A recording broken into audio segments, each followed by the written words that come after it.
I think I'm safe. Yo, let's go ahead, guys. It's your boy, TheGamingTrouge here, and I am on the moon. You guys are probably wondering why I'm on the moon. Well, among other things, I'm here to find the elusive treasure. The moonlanders that were already here before us have found a mysterious item that holds a special game. It was a game that us Earthlings only knew so much about. But I'm gonna find that. I wanna find the game that's on the moon right now. Hey, look at that, it only took me all of 2023. Moonlanders use a Wii U? This is big news.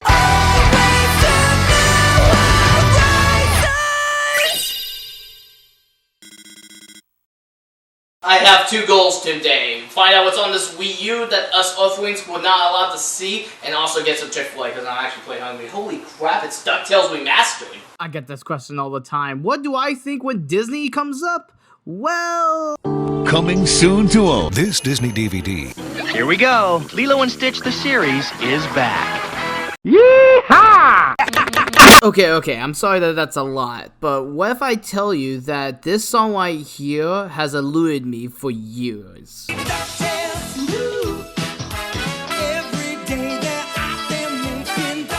My taste when I first got introduced to Disney was all over the place, and definitely hearing that DuckTales was one of the best shows ever, I've always wanted to go and watch it. The only problem is I didn't really watch it because it wasn't on anything, and we never got the Disney DVDs of these shows, despite how much it kind of eluded me. But that doesn't mean that I wasn't a fan of old school Disney. No, far from it. I love the old school Goofy cartoons that were in Goofy Movie, as well as just the standalone DVD that we had. Mickey's Once Upon a Twice Upon a Christmas is always a fun treat, and definitely the House of Mouse is definitely a classic that I feel like doesn't get too much love nowadays. But yeah, I always wanted to know the adventures of Scrooge McDuck and gang, and Donald Duck is in there somewhere, I know it, but like I was more focused on Scrooge McDuck. He was just always a cold character that I just never really knew that much about.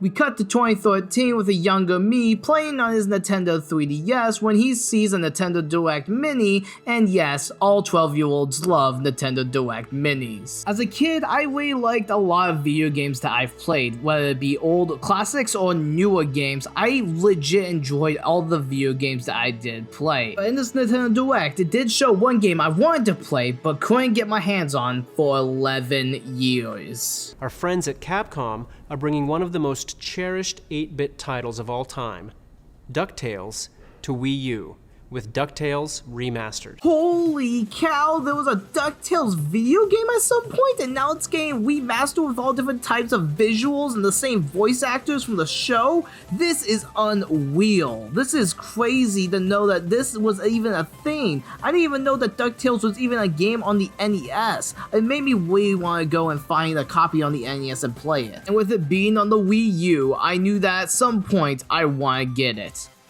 But other games came out that basically overshadowed the game, and I wouldn't get it until 2023. Then in 2017, we got a reboot of the show, DuckTales 2017, which I would say with this right now is the best Disney Channel show ever made. I will fight legit anyone on this. DuckTales 2017 not only managed to take a beloved TV show from the 90s, but also reboot it in such a way that modern audiences and everyone can just enjoy it and just sit down and enjoy this show. It has a lot of fun comedy, it has a really good story, overall characters, it's just amazing. I love this show. Not to mention that Della Duck is the best character in all of Disney. I said it. After an amazing series finale, I was wanting some more DuckTales content. And then I remembered that there was the elusive DuckTales game that was on Wii U. But with Nintendo about to shut down the service, I had to find a way to get enough money in order to get the game, and now I have it.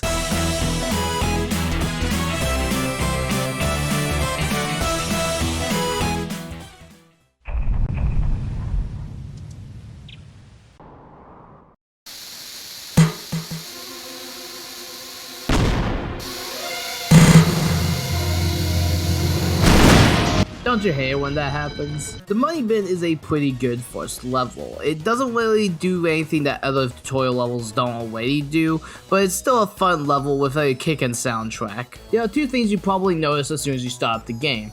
One, the graphics. Yes, they basically took the cartoon and made it all pretty with a nice cel-shaded graphics that basically makes it look like you're watching the TV show, which is amazing. Second off is your money. Basically throughout the game you'll get money and you can use it to buy different types of concept art and other stuff in the shop. And the last thing you probably notice is the fact that this game is not your typical platformer. This is a puzzle-based platformer. It's not all about getting to the end, rather it's about solving puzzles and getting the stuff that you need in order to progress through the stage. That's actually kind of cool. If you ever played a Metroidvania before, it's kind of similar to that, but on a much easier scale. After saving the triplets and barking up the Leo of the Beagle Boys, we now have access to play any type of level we want. If you're at all familiar with classic Mega Man, this might actually kind of seem familiar to you. And with that being said, let's head to the Amazon, a really good first actual level in Ducktales. This is where everything in the money bin decides to come into play, where basically you're supposed to find the different types of treasures that you need in order to progress through the stage. And this is why I love playing the Wii U version over every other version. You see, in the base game, you can only see the map if you hit the pause button, but on the Wii U, you can look at the Wii U pad and there you go, it tells you the map right there, no need to pause the game. But I do wish that the map was just on screen so it can tell you where you're supposed to go without the need for pausing. Other games do it, why can't this game? But that's my only complaint with this game. Other than that, the first level is basically a breeze. I thought this game was going to be a lot harder than that. Whee!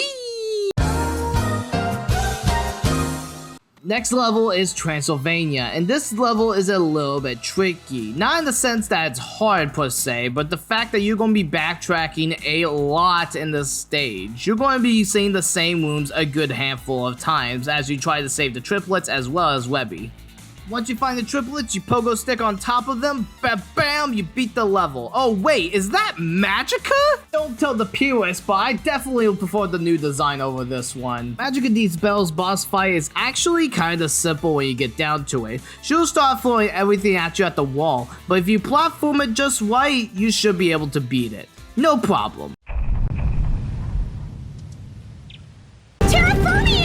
Yep, the home of the Terraformians, the Advocate Mines, is the next stage, and it's by far the easiest level in any type of platformer. Now, it's not brain dead like a certain other game I've played, but honestly, this stage has a lot of fun platforming, and the music definitely helps with that. And on that note, the soundtrack in this game as a whole is beautiful, and definitely the composers definitely took the original beeps and boops of the NES version and definitely made something very memorable here. I very much love it.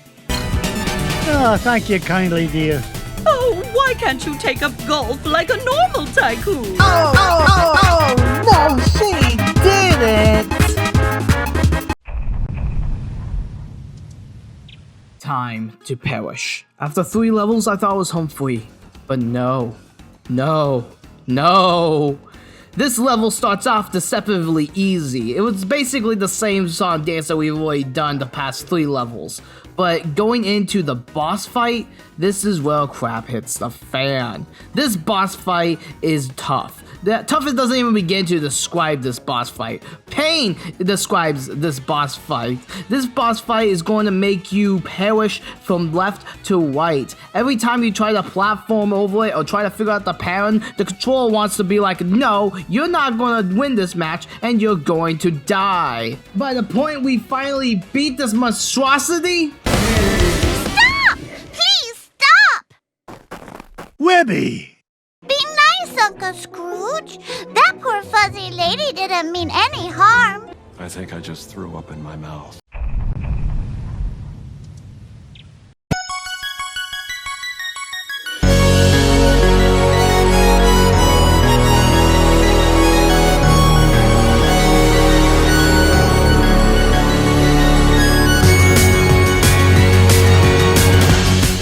Of this level is basically the same as the rest of the stages, but this song that plays, it's like we made it this far, we are about to beat the game, and it gives you this joyous sense of wonder. And the remastered version of this song sounds so much more like we're about to go on an epic journey, and it just basically just brings a smile to my face every time I hear it. It's such an iconic song within the world of DuckTales itself that even in the 2017 show, it's Della Duck's theme song. Just take a listen for yourself.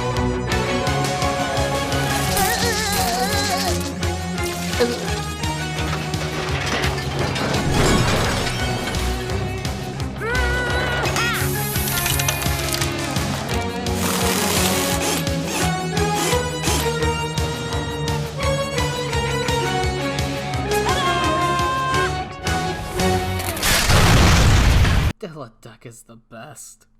Anyway, this level, similar to the last couple of levels, is pretty easy when you get down to it. Overall, this entire game is just pretty much a good joyride of platforming goodness that honestly, it's not too difficult, but it's also not too easy for the casual players. Wait, there's another level? But there was only 5 on the... Oh boy, strap on in, boys and girls, because we are about to enter the end game. Magica Dispel decides to go and steal all the treasures that we basically worked so hard to collect, and now it's up to us to team up with Flintheart Glomgold, which, by the way, he also kidnapped our kids, but the kids got kidnapped by Magica, and now it's up to us to basically just stop Magica as well as Flintheart Glomgold in the end. This is the final stretch of the game, and it's a darn good way to go out because it tests your entire skills up until this point, along with a very amazing boss fight.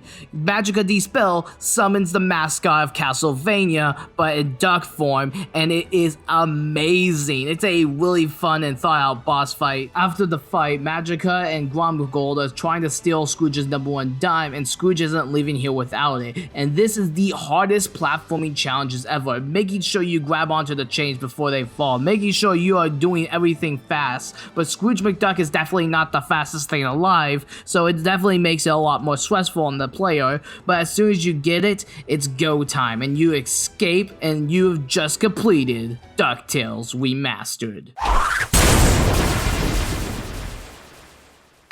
With Scrooge and the kiddos hanging off to eat ice cream, the credits start to roll, ending one of my favorite video games of all time. This game quickly became my favorite as soon as I took control of Scrooge McDuck, and just the platforming, it's just a masterclass on how to make a good platformer based off of a TV show. This game makes license-based kids games actually good. Like, take a look at this game in comparison to the Paw Patrol games. Take a look at this compared to the Bolt video game. Take a look at this compared to Bakugan, a game that I actually really like. Like, compared to those games, I see love and support for Disney, for Capcom, for the era that this game was made in, and I just see so much love and passion poured into this game. I would love to see Capcom and WayForward tackle another DuckTales game in the same vein, but for now, I am so glad and I'm so happy that I can finally knock this game off of my gaming bucket list. You know, as an indie game that was made with the blessing of Disney and Nintendo, with one of Nintendo's worst selling consoles, this is still a very quality game, and I feel like it is at home on Wii U with its amount of capabilities. I know it's definitely came onto multiple consoles like the Xbox and Steam, but it's most definitely apparent that this was its home, like, from the get-go. It was made with this in mind. And honestly, playing it now in 2023, or 2024 actually, I have no idea, time is weird. And besides, who's buying a Wii U in 2024 anyway? I mean, the Wii U shop is already dead. I can see why you didn't want this on Earth.